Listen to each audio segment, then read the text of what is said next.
Hello everyone, welcome back on my YouTube channel AJ Physics. सो आपको पता ही है कि हम लोग क्वांटम मैकेनिक्स पढ़ रहे हैं। फ्री ऑफ कॉस्ट मैं आपको पढ़ा रहा हूँ पूरा। तो इस ऑर्डर में हम लोग स्कैटरिंग से स्टार्ट किया यूनिट नंबर 1 से, ठीक है। और स्कैटरिंग में हम लोगों ने पार्शियल वेव एनालिसिस मेथड जो है वो चला रखा है अभी। पार्शियल वेव के अंदर बेटा हम लोगों ने पहला एप्लीकेशन उसका पढ़ लिया था, that is the Dirac delta potential. आज हम पढ़ेंगे दूसरा पोटेंशियल, स्क्वायर वेल पोटेंशियल। तीन एप्लीकेशंस होती है, इन तीनों में से एक एप्लीकेशन आ जाती है कभी ना कभी। वैसे तीनों एप्लीकेशंस का लगभग सेम ही फंडा है, तो अगर आपको एक एप्लीकेशन समझ में आ गई तो बाकी दोनों समझने में कोई दिक्कत है ही नहीं। और आप लोग अगर करना चाहते हैं पूरी प्रिपरेशन और आप पहली बार देख रहे हो तो सब्सक्राइब कर लेना ताकि नोटिफिकेशन आता रहे आपको। और जितने भी लोग देखते हैं वो एक बार लाइक ज़रूर कर दिया करो, बिकॉज आधे घंटे के वीडियो में 1 सेकंड लगता है लाइक करने में, तो आप लोग कर दिया करो लाइक, ठीक है ना। तो सेकंड एप्लीकेशन जो है वो है scattering.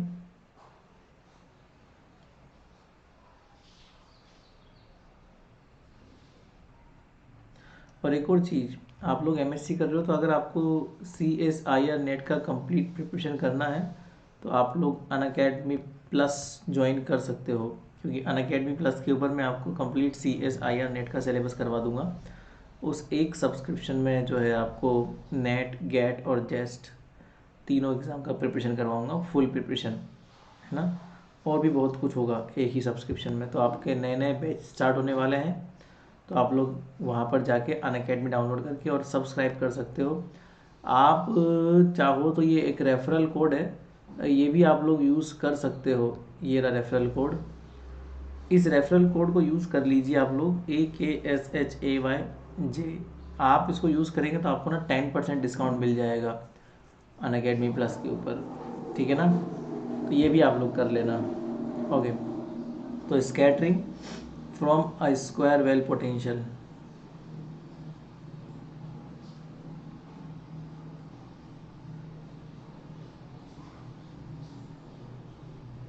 From a square well potential,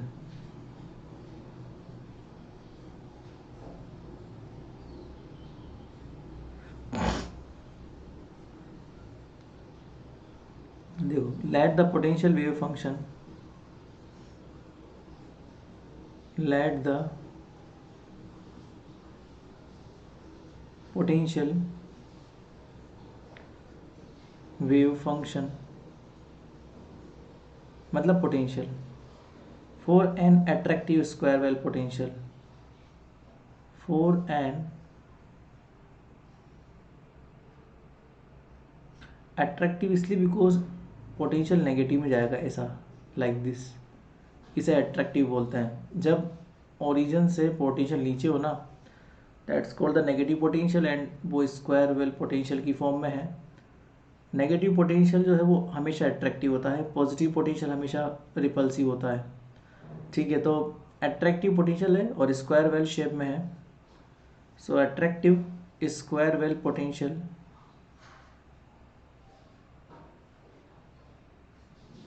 well मतलब होता है कुआं, तो ये कुआं ही तो है स्क्वायर वेल पोटेंशियल, ठीक है। तो एक हम लोग मान लेते हैं, तो आप चाहो तो यहाँ बना लो, जैसे कुआं है वेल की टाइप, जैसे 1D बॉक्स होता है ना, ठीक वैसे ही। तो हम इसको मान लेते हैं ये नीचे की, ये ओरिजिन है, तो नीचे से कितना -V0 डिस्टेंस पर है वो ओरिजिन से, और यहाँ तक कितना है वो -V0 डिस्टेंस, मतलब नीचे की तो V0 उसकी डेप्थ है, ये इसका लेंथ मान लेते हैं हम लोग। और ये स्टार्टिंग है 0 से, ठीक है। और चलो V मत मान लो, इसको U मान लो, इसको तुम नेगेटिव में U मान लो, U भी पोटेंशियल होता है। और इसका एंड है A पे, तो ये स्क्वायर वेल हो गया, ठीक है। तो डिफाइंड ऐसा होता है वो यू स्क्वायर वेल पोटेंशियल का डेफिनेशन ऐसा होता है कि दैट ये -U0 है कब की बात है? जब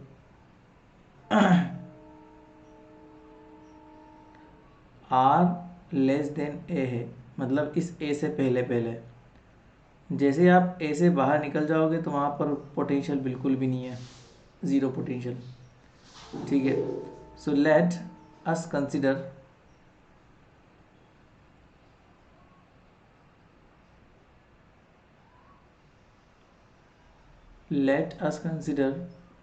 the particle have low energy।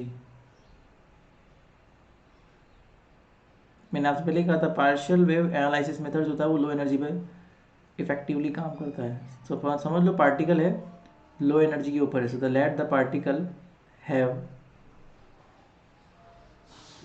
Low energy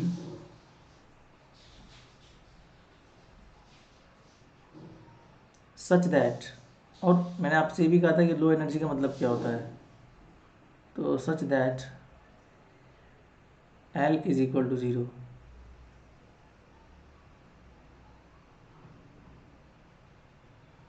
such that L is equal to zero component, कौन सा कॉम्पोनेंट? L बराबर zero component contributes to the scattering. ये वाला कॉम्पोनेंट स्कैटरिंग में कंट्रीब्यूट कर रहा है, मान लो contributes to the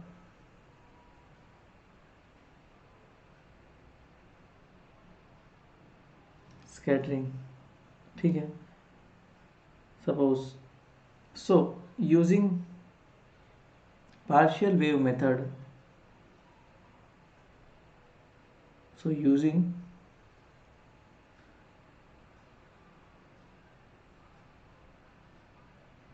partial wave method, देखो लगभग लगभग सेम वही चलेगा जो अपन पहले कर चुके हैं पहली वाली एप्लीकेशन में। Schrodinger equation of radial dependent part, या फिर ऐसे लिखो radial dependent part of Schrodinger equation.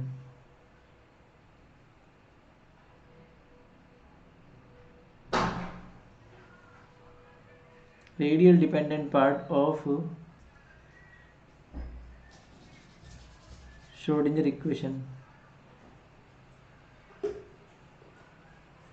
ठीक है, तो वो कितना हो जाएगा? Del two u r upon del r square plus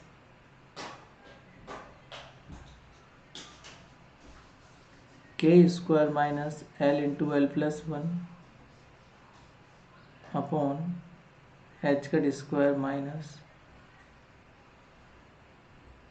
two mu u r. देखो छोटा वाला जो यू है ना, ये स्मॉल यू है, this is the wave function, and जो कैपिटल यू है वो है potential, and this is the wave function U R, radial dependent wave function. अब ये मैंने आपको बोल दिया लो एनर्जी के लिए एल बराबर जीरो होता है, सो फॉर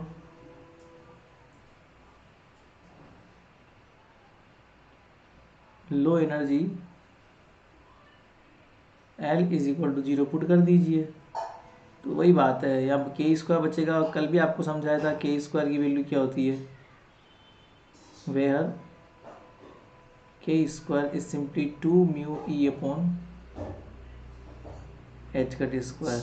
ठीक है, तो वो चीज़ यहाँ यूज़ करोगे तो यहाँ पर कितना हो जाएगा? Del two u r upon del r square plus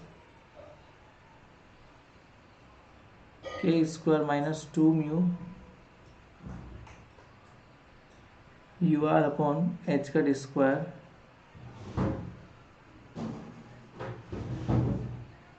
you r बराबर जीरो। इक्वेशन नंबर एक। So for r less than ए,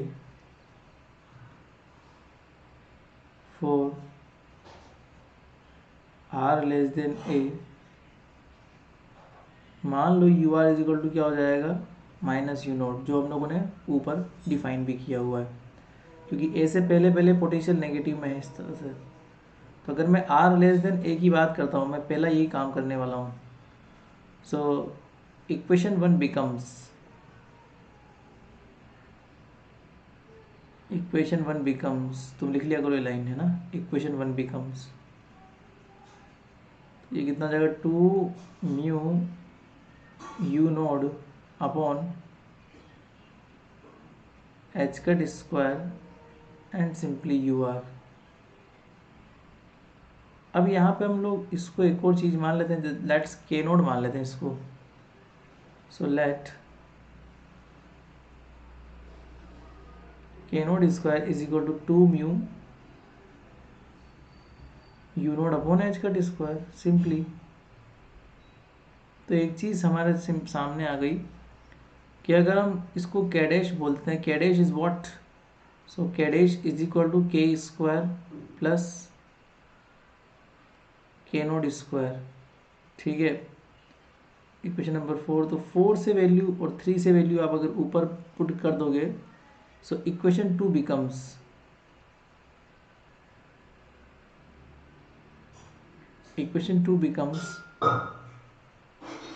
के dash square and U R. अब ये वैसे ही समीकरण बन गई जैसी हम लोगों ने कल डिस्कस की थी, सेकंड ऑर्डर डिफरेंशियल इक्वेशन, ठीक है। और इसका जो सॉल्यूशन है लिख लो, this is the second order differential equation,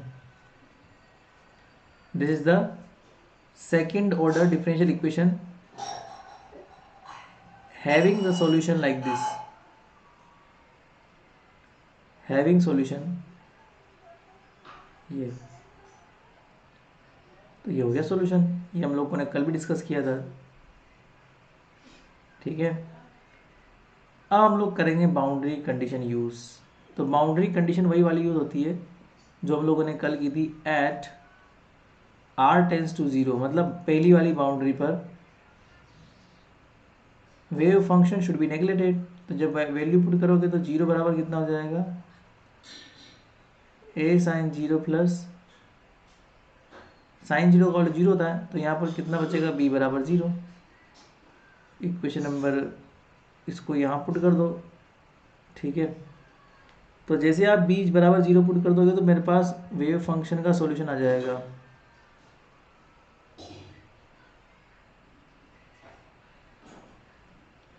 वो हो जाएगा a sign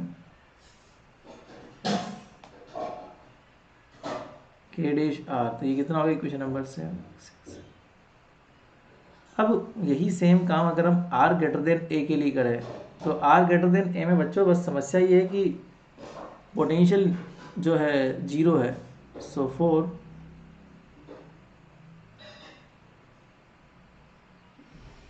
r greater then a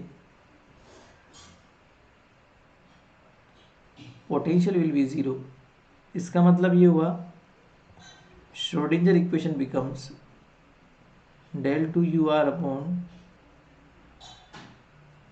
del r square plus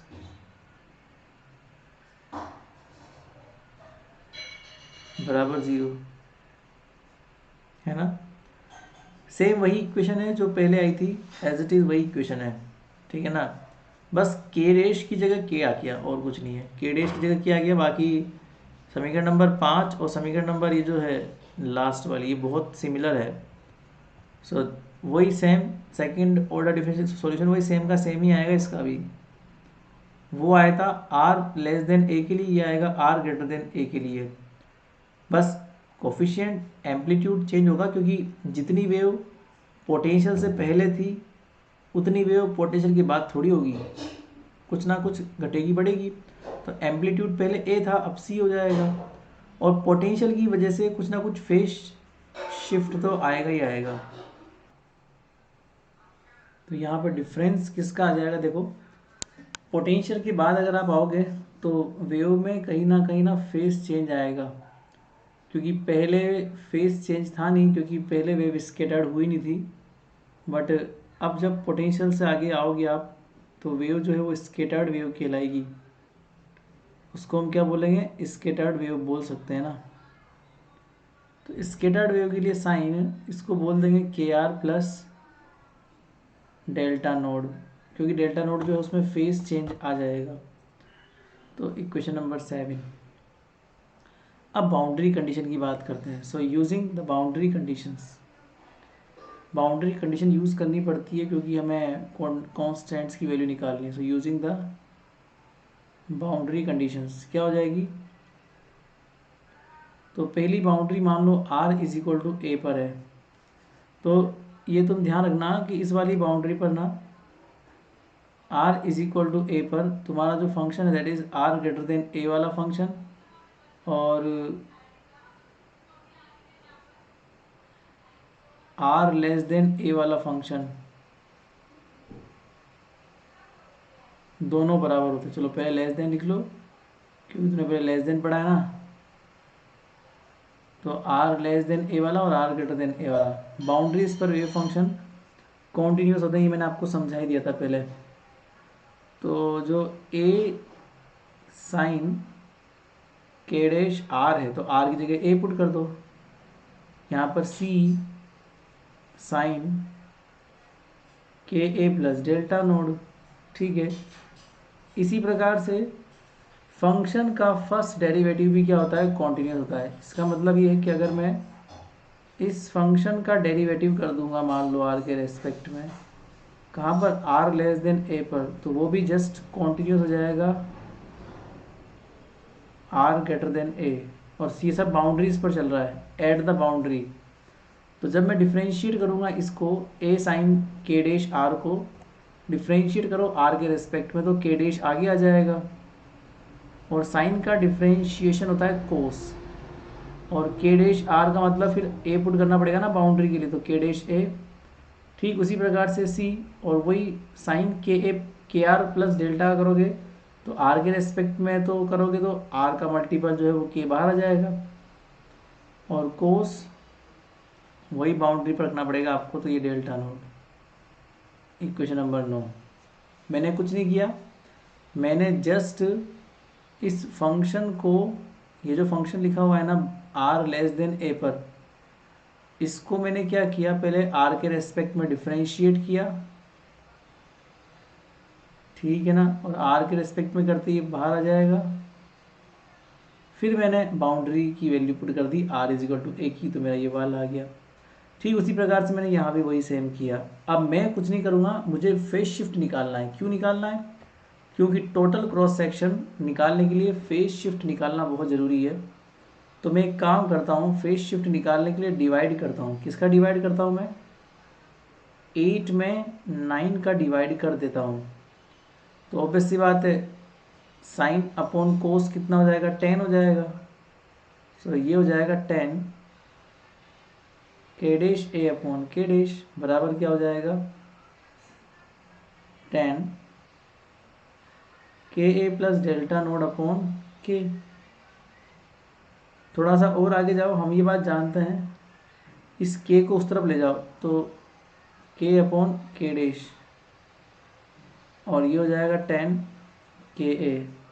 10 A plus B बराबर क्या होता है, 10 ए प्लस 10 बी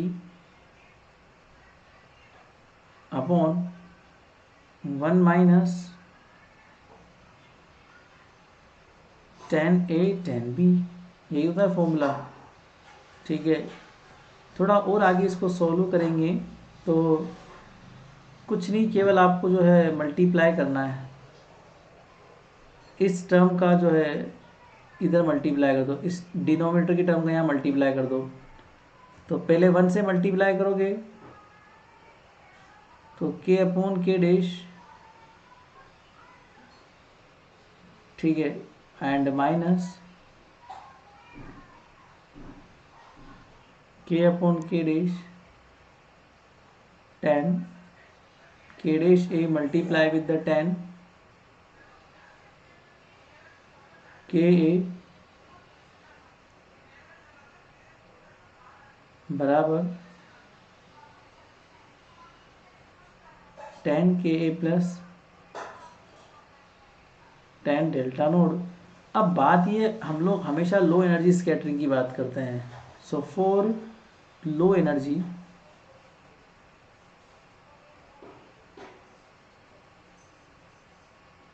लो एनर्जी मैंने कल भी आपको बोला था, के टेंस टू 0, क्योंकि के बराबर 2 m e अपॉन h का स्क्वायर होता है अंडर रूट में। तो एनर्जी अगर बहुत कम है तो के भी कम हो जाएगा, इसका मतलब के ए टेंस टू 0, और जब के ए टेंस टू 0 होता है तो 10 के ए टेंस टू क्या हो जाएगा, के। ठीक है, अगर हम एक काम करते हैं, एक और चीज़ मान लेते हैं कि अगर depth of the potential is very less, if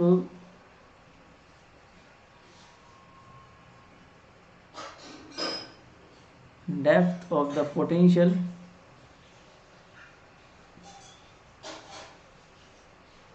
is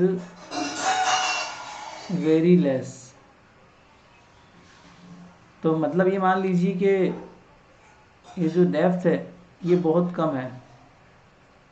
तो अगर ये बहुत कम है तो इसका मतलब ये हुआ कि जो के नोड है, के नोड मतलब 2m u0 upon H cut square, तो ये बहुत जीरो जाएगा एज कंपेयर टू एनर्जी।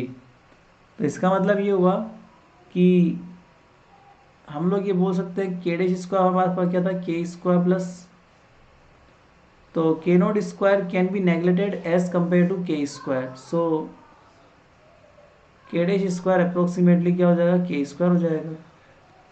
अगर के डैश स्क्वायर अप्रोक्सीमेटली के स्क्वायर हो जाएगा तो मैं ये बोल सकता हूँ ना कि के डैश स्क्वायर के स्क्वायर इज इक्वल टू के स्क्वायर ए स्क्वायर, और ये भी मैं बोल सकता हूँ कि 10, ये अप्रोक्सीमेशन आपको याद रखने पड़ेंगे बेटा, के डैश ए और 10 के ए। अब बताओ बच्चों, 10 के डैश ए बहुत छोटा है, 10 के ए भी बहुत छोटा है, तो बेटा इन दोनों का मल्टीप्लाई तो बहुत ही ज़्यादा छोटा हो जाएगा। So we can neglect the multiple of this term, मतलब इसमें क्या है, 10 के डैश ए भी आ रहा है और 10 के ए भी आ रहा है, इसका मतलब दोनों ही बहुत छोटी क्वांटिटीज़ हैं। चलो एक आध छोटी क्वांटिटी हो तो फिर हम लोग अप्रोक्सीमेशन से ये लिख देते हैं, बट यहाँ तो दोनों छोटी क्वांटिटीज़ हैं, इसलिए इसको नेग्लेक्ट ही करना सही रहेगा। तो केवल कितना बचेगा हमारे पास, के अपॉन के डैश आगे वाली टर्म बचेगी, और 10 के डैश ए बच रहा है, तो 10 के डैश ए लिख देंगे हम लोग। ठीक है, -0 इज इक्वल टू, अब आ गया 10 के, तो 10 के अप्रोक्सीमेटली क्या हो गया, के ए हो गया, प्लस 10 डेल्टा नोट, तो वो इक्वेशन इस फॉर्म में कन्वर्ट हो गई आफ्टर द अप्रोक्सीमेशंस। तो यहाँ से आप जो है फेज शिफ्ट निकाल लो, दैट इज 10 डेल्टा नोट निकाल लो, तो क्या हो जाएगा वो,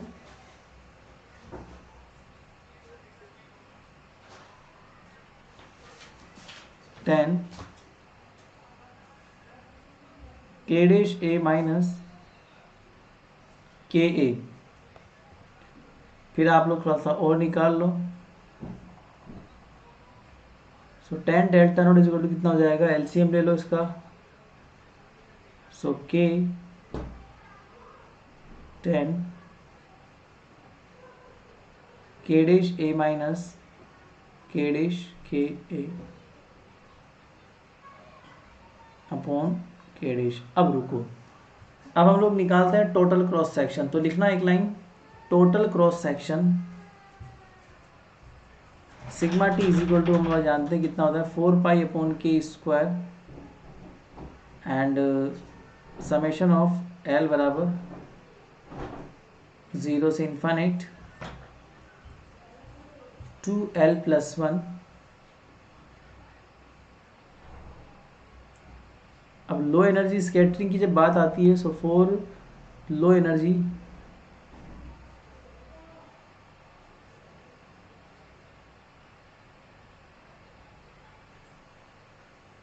L is equal to 0 and we can say that sin square delta naught approximately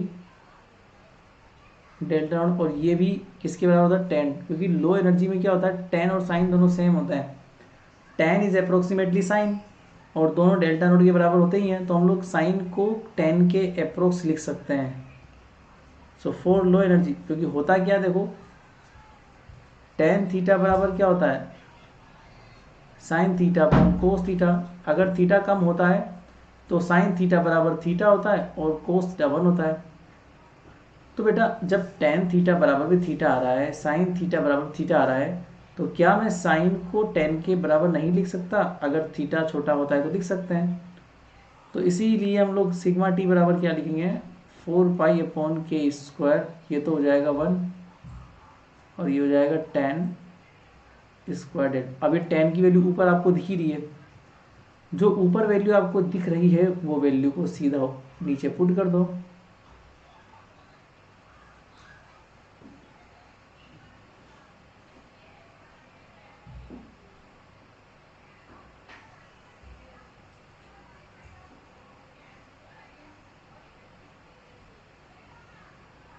ये 2 बार डैश क्या कर रहा है, एक बार आएगा डैश। तो के डैश ए अपॉन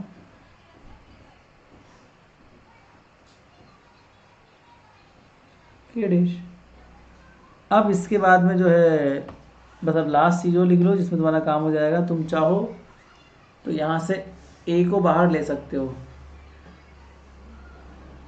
मतलब ऊपर नीचे ए का मल्टीप्लाई कर दो।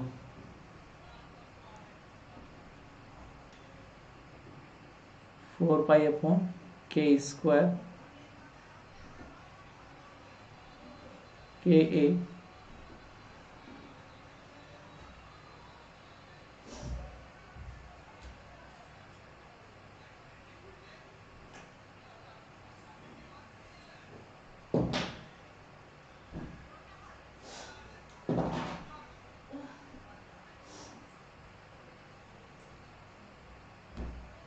नीचे भी ए का मल्टीप्लाई कर दो।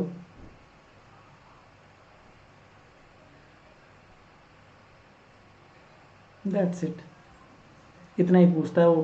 टोटल क्रॉस सेक्शन निकालिए, बस इतना पूछता है, इतना सा कर दो, इतने में तुम्हारा काम हो जाएगा। 5 या 10 नंबर के आसपास जो भी आएगा सवाल। तो जरा सा सवाल था, मतलब जरा सा डेरिवेशन है सिंपली। तो ये हो गया हमारा। इसके बाद एक लास्ट चीज़ बचती है, थर्ड एप्लीकेशन, हार्ड स्फेयर वाली, बस वो हो जाएगी। उसके बाद तुम्हारा पार्शियल वेव ख़त्म। हार्ड स्फेयर वाली एप्लीकेशन सेम वैसी है जैसी स्क्वायर वेव वाली है, अंतर केवल इतना है हार्ड स्फेयर में पॉजिटिव पोटेंशियल आता है, यहाँ पर नेगेटिव पोटेंशियल है, और कोई डिफरेंस नहीं है दोनों में ना। तो आप लोग जो है वो लास्ट एप्लीकेशन और पढ़ लो जिसमें पार्शियल वेव खत्म हो जाएगा। फिर हम लोग पढ़ेंगे bright विग्नर formula, one of the important topic, ठीक है ना। तो वो हम पढ़ेंगे फिर उसके बाद। तो ब्राइट विग्नर फॉर्मूला उसके बाद आएगा, ठीक है। तो अभी आप इसको पढ़ो, इसको रिवाइज करो, इसके जैसा ही है तुम्हारा हार्ड स्फेयर प्रॉब्लम, ठीक है ना। Bye bye.